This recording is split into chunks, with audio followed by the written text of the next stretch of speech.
No niin, siinä on Kanami 570. Rotaksen 6500-kuutioinen kone ja siinä on 48 hevosvoimaa. 2 paikkaane. ABS-jarrulla varustettu. Pitää olla P-autokortti. Huippunopeus, kun saa ajaa laillisesti 80. Kyllä se sellainen 110 päälle menee, mutta se ei ole enää mukavaa eikä laillistakaan ajaa tien päällä. Niin kovaa.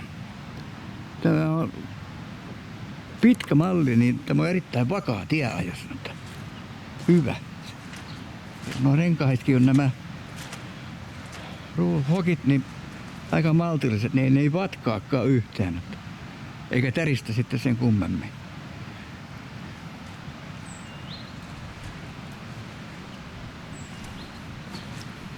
Tavaratilaakin täällä on jonkin näköinen, en tiedä. Ei tämmönen montaa, että kyllä ne jotakin sopii. Kintaa ja jotain muutakin.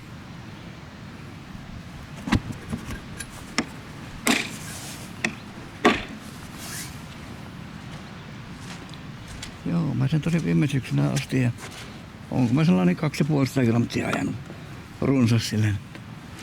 Vielä pitäisi tuohon tuulisuoja hommata siihen ja takaboksi, niin sitten olisi hyvä.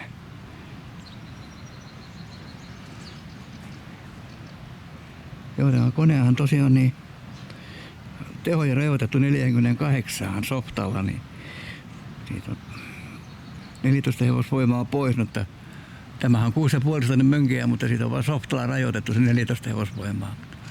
Sehän kun saa kyllä palautettua ne takaisin ne hepakki, jos haluaa.